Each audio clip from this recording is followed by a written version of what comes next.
Good afternoon, ladies, gentlemen. Thank you for joining us after lunch. I don't know how awake we are, but let's start by saying that, Mayank, we'll do our form of chai pe charcha. Cheers to the coffee. All right.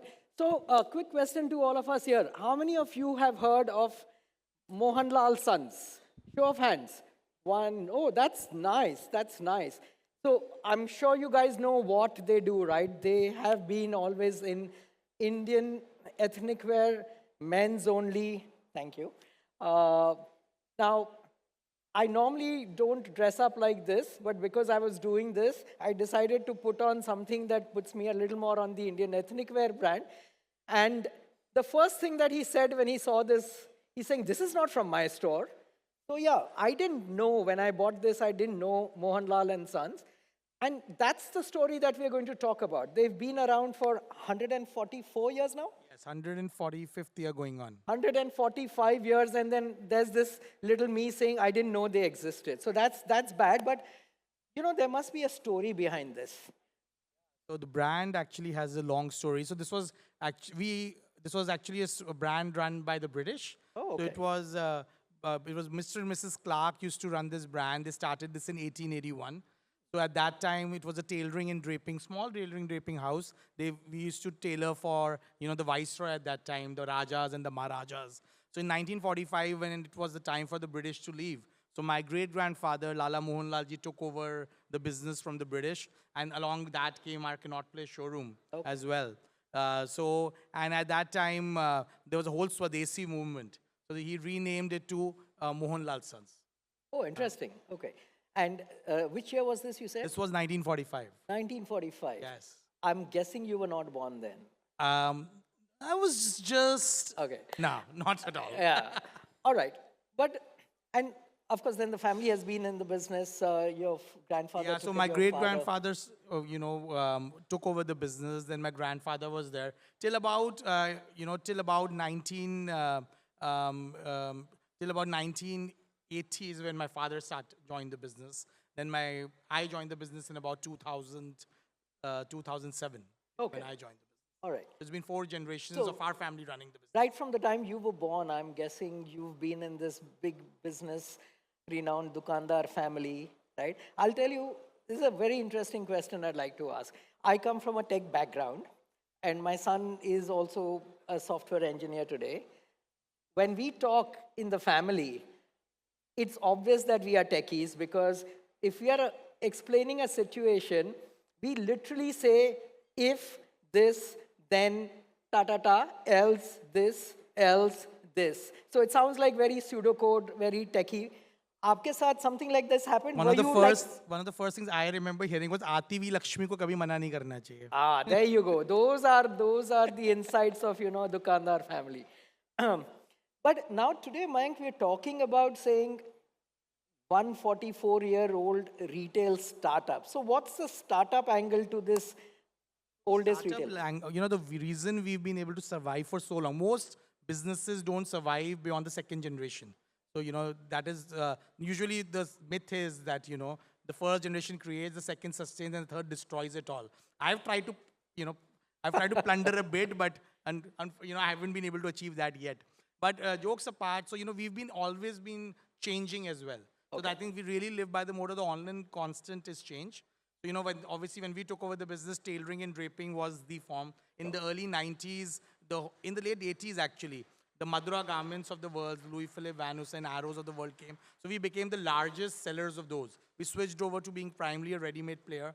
When I took over the business in about 2007, when I joined the business, we discovered that was not a scalable model because these people had started opening their own showrooms, even though we were the highest sellers of these brands at that time. But the margins they were giving us were much lower than the sales they were putting at their stores. So we again transitioned into a completely celebration wear brand at that time. Again, getting back to our roots, started focusing on tailoring, and again completely revamped the model. Year one, we actually had a dip in sales.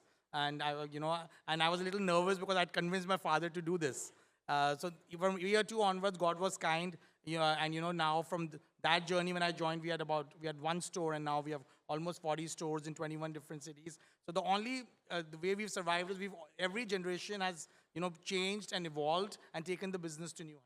See, now if you call yourself a startup, you've got to talk that tech term, right? You've been pivoting. You've been pivoting. That's the right word. Yes, That's the right word. pivoting, Yeah. exactly. Okay. So tell me, you said one store to 40 stores now? Yes. And in how many years has that been? Oh, that process has taken us about roughly 15 odd years.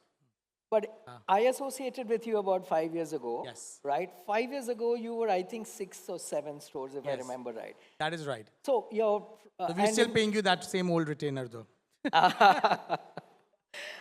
so the journey of 15 years, I think the first 10 years went for you to get to 1 store to 7 stores, probably. That's And in the correct. last 5 years, I've seen phenomenal growth. So, we are very conservative by nature. So, my father used to have this philosophy कि पहले एक store जब कमाएगा, उसी की कमाई से second store खोलो. Right. Reinvest that capital into the second store. So that was the mindset. So, initially we were very conservative. We, started opening 1 store a year.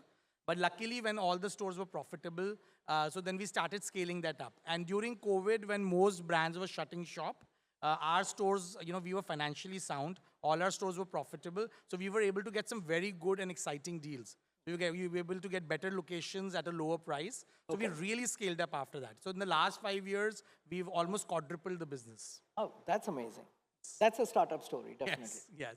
And is the thinking model of, using your accruals out of the profits actually for growing store count, Yes, is so- that still the same? Or So we are still it's a completely family-owned business. We don't have any outside funding. So it's completely, so we are growing through internal accruals. Okay. So that whole model is still the same. We have just launched, FICO model, like a franchisee invested company operated model. So only 3 stores are on that model, which will help us scale faster going forward. Sure. But the basic mindset is the same. For us, our goal is that every store should be profitable in year 1. So we focus a lot on unit level economics, and luckily 95% of our stores become profitable in year 1. Amazing. So tell me, I'm sure it takes a lot to, move from 1 store to 40 stores and 7 stores to 40 stores in 5 years' time. Maybe you'd like to share with us some mantras in how operations change, business change, finance change, buying change, merchandising change, anything that you would like to talk about. So this is what happened. So when we grew exponentially post-COVID, so, we were able to still manage, I think we are pretty good as a company to manage operations. Operations and store levels, customer service, our stores look good, the VM is good, the interiors are good, we are known for our customer service. All that was good. So what we realized, what the problem was at the back end. Okay. So the back end is like your, it's like आपकी रीढ़ की हड्डी की तरह है वो. So because we realized we grew a lot at the store, but our systems at the back end and our people at the back end did not grow accordingly. So inventory was a complete mess. Especially during COVID, obviously no one was buying anything. So right after COVID was lifted, we were understocked. Our whole warehouse was empty. So we had a problem that we had too less stock. And then we all bought a lot of stock, and the downturn came. Then we had too much stock. Right. So now that problem has been a big problem. So last couple of years, we've been focusing a lot, especially on the back-end part. That is where, even BI Retail has been very helpful to us. We've been trying to automate our supply chain, trying to send the right stock to the right store at the right time. It sounds very easy. We were doing this manually, and we were able to do it till we had 6 or 8 stores. But doing it for 40 stores, it's almost impossible to do that manually. So a lot of effort has gone at the back end as far as inventory is concerned. The other thing that we are really working on is on the cash flow. As they say, top line is vanity, bottom line is reality, and cash flow, bottom line is sanity, and cash flow is reality. So what I have discovered is entire focus now is on the cash flow. Right. Because only we can grow, especially being, like we are almost bootstrapped, right? So being bootstrapped, the only way we can grow is if our cash flow is positive in almost every store. Sure. So that is what we are focusing now a lot internally. So from the finance point of view, are you still maintaining no debt, no equity, dilution, etc., even at this level of growth?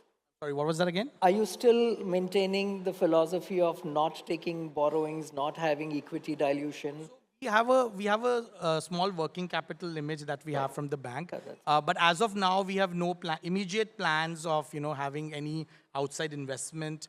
Though never say never. Maybe in a 2 or 3 year horizon that might be on the plate. But right now I think we need to further scale up a little more before we get someone outside to get the right valuations. So I would say maybe in the medium to long run, but not in the short term. Okay. That is not in the horizon. You mentioned about recently starting a franchisee kind of a program. How's that shaping up? And what are you offering and what model of franchisee are you? Sure. So that model is basically it's a franchisee invested company operated model. Okay. So we know that we can run our business the best. So we control the ops. We also offer bespoke tailoring in all our stores. So often our highest paid employee is not the manager, it's the master G in the store. So we'll manage all of that. The investor will give us a deposit towards the stock against which we'll give an interest, and also we'll give a percentage of sale towards the capex of the store. And so we expect the investor to make anywhere from 15 to 25% per annum. That is what our expectation is. So we have signed 3 stores on that model, right? Okay. And do you have some targets in terms of number of stores this year, this financial So year? we never work on we're not really into the numbers game. Historically, we've been opening about 6 to 7 stores a year. Right. Now with this model, we expect to double that count in the next couple of years. And will you continue opening own stores as well while Of course, franchisees yes. are coming? It will be a combination of own stores and FICO stores. So, Mayank, I had a chance to visit your store in Bangalore, and I started talking to your store manager there. And I know that store opened 2 years ago in the Phoenix Mall of Asia. So, but your manager there seemed to be like a pretty Suljava, well understood long-term player in this space. So I happened to ask him, how long have you been working with Mohanlal and Sons and with Mayank? And I think he gave me a number that was astounding. He said, what, 20, 30 years or something? He's a very old player in the system. So we've been lucky. We've had people working for us for 30 years, 35 years. Recently, we actually started we have a rewards program every year. Right. So we started this Lala Mohanlalji Lifetime Achievement Award, in which we honored people who've been working with us for 20 plus years. Sure. So that way we're very lucky. Our retention rate is upwards of 95%. So most people who join us don't leave us. We treat them like family, treat them well. So that has been, our employees are truly our biggest asset. Yeah. So while almost everybody says, every employer says that, but can you share 1 or 2 insights about this huge human capital that you've preserved for so long? How does it work? I'm sure everybody faces challenges. So one thing is, we give, so we are always there for them. So in case, because a lot of our staff, we shift them outside when we open outside Delhi NCR. So we give them accommodation to stay in. So in Delhi, they might be paying a rent, or they're coming from their hometowns. If they move to another city, they pay rent. So if we give an apartment, they save 5,000-6,000 rupees a month, which at their level is a lot of money. So that helps. We have one of the best in class in incentive programs. Okay. Almost costs us almost 2% of our overall revenue goes in commissions and incentives. So that really helps people to retain. And we go out of a way if there's a medical emergency or anything. So we go out of a way to be there for the staff. We pay on time. We deliver what we promise. Actually, it's the small things. Yeah, yeah. If you are true to yourself, if you're true to your employees, and I think another thing is we give them a lot of opportunities to grow within the company. Yeah, okay. So I think out of 40 odd stores that we have, more than 35 stores, we have assistant managers and managers who are internally promoted. And even our area managers and regional managers all have been internally promoted. So an employee doesn't need to jump ship for growth. They can get growth within the company. Great. So maybe one question, what's the future looking like? Which direction are you growing? Of course, you said store counts, etc. But, is there a shift coming in terms of the categories you handle? So what we did was, a few years back, we launched kidswear. So when we had our kids, so I discovered that there was, in the branded kids ethnic category, there was no one who was focusing. So that kids category has given us good contribution. Now it is upwards of 10% in our overall revenue. So that has moved well. Also what we've done now is we've launched a casual wear collection. So a lot of short kurtas, lot of casual wear shirts, club wear shirts, because we have to pay rents throughout the year, but our season is from October to February. then but we have to still pay rents, we still have to pay camps, still have to pay our staff. So now we are trying to launch this collection to solve that problem. And it has got off to a good start. So I'm positive about it going forward. Great. Last question. Any plans of getting the ladies category in as well? Not yet, not yet. I'm just too afraid that if we launch that, so there are too many too many people around me who will be there to consume those. So I never say never, but not in the immediate horizon. All right. Mayank, thanks for talking to us. It's great, as usual, to have this chat with you, and all the best to you Thank guys. you for having me here. Yes, thank you so much.